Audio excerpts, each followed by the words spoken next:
الحمد للہ علی من وجب صدقۃ الفطر والصلاة والسلام علی من صرح وجوب الفطر اما بعد فاعوذ باللہ من الشیطان الرجیم بسم اللہ الرحمن الرحیم۔ ناظرین، آج کا ہمارا درس شریعت احکام فطرہ کے متعلق ایک اہم مسئلے کے بارے میں صراحت کرنا ہے۔ مسئلہ یہ ہے کہ مرحوم کی طرف سے فطرانہ دینا کب لازم ہو جاتا ہے۔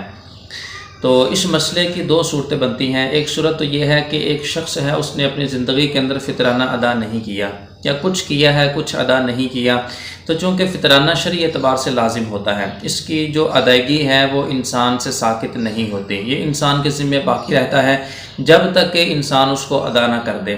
ایک شخص ہے، اس نے اپنا فطرانہ ادا نہیں کیا، تو پہلی صورت یہ ہے کہ اس نے مرنے سے پہلے اس حوالے سے وصیت بھی نہیں کی۔ تو اگر وہ وصیت کیے بغیر مر گیا، اس نے کچھ مال چھوڑا، تو اب ورثاء کی مرضی کے اوپر موقوف ہے، وہ چاہیں تو اس کی طرف سے فطرانہ ادا کر دیں، چاہیں تو اس کی طرف سے فطرانہ ادا نہ کریں۔ ان کے اوپر شرعی اعتبار سے لازم نہیں ہے کہ وہ اپنے مرحوم کی طرف سے فطرانہ ادا کریں، لیکن بہتر اس میں یہی ہوتا ہے کہ اپنے مرحوم کی طرف سے، محسن کی طرف سے جو نا وہ فطرانہ ادا کر دیا جائے، تاکہ اس کے اوپر جو ایک وزن ہے وہ اتر جائے۔ ہم لوگ عموماً سمجھتے ہیں کہ جو انسان نے قرض لیا ہوا ہوتا ہے وہی صرف ادا کیا جاتا ہے، ایسی بات نہیں ہے۔ کچھ بندوں کی طرف سے قرض ہوتے ہیں، کچھ اللہ کی طرف سے قرض ہوتے ہیں۔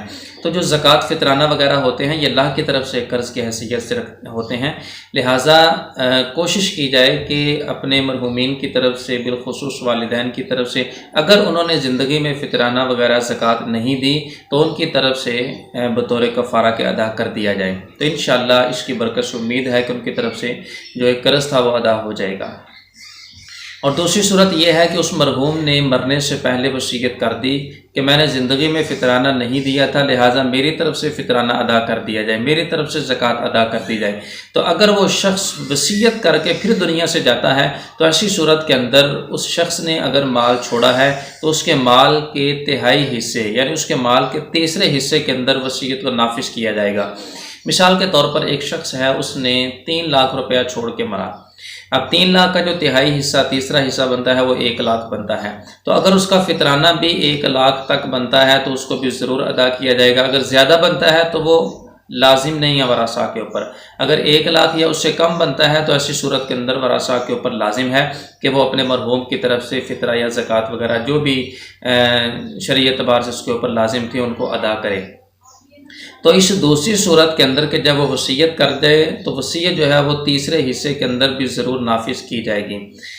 تو اس حوالے سے جوہرہ نیرہ کے اندر اس مسئلے کی صراحت فرمائی گئی۔ ارشاد فرمایا کہ صدقہ فطر شخص پر واجب ہے، مال پر نہیں، لہٰذا مر گیا تو اس کے مال سے ادا نہیں کیا جائے گا۔ ہاں اگر ورثہ بطور احسان اپنی طرف سے ادا کر دیں تو ہو سکتا ہے، لیکن ان کے اوپر جبر نہیں۔ اور اگر وصیت کر گیا تو تہائی مال سے بھی ضرور ادا کیا جائے گا، اگرچہ ورثہ اس کی اجازت نہیں بھی دیتے، لیکن پھر بھی چونکہ وہ وصیت کر کے گیا ہے اور وصیت بھی شرعی اعتبار سے جائز ہے، لہٰذا اس کے اوپر عمل کرنا شرعی اعتبار سے لازم ہے۔ تو تیسرے حصے کے اندر جو ہے وہ شرعی اعتبار سے اس کا جو فطرانہ جتنا بھی بنتا ہے اس کو ادا کیا جائے گا۔ اگر فطرانہ یا زکوٰۃ کا مال تیسرے حصے سے بھی بڑھ جاتا ہے تو پھر ورثاء کی مرضی کے اوپر موقوف ہے۔ اللہ تعالی ہم سب کو شریعت مطہرہ کے مطابق عمل کی توفیق عطا فرمائے۔ آمین بجاہ النبی الامین صلی اللہ علیہ وسلم۔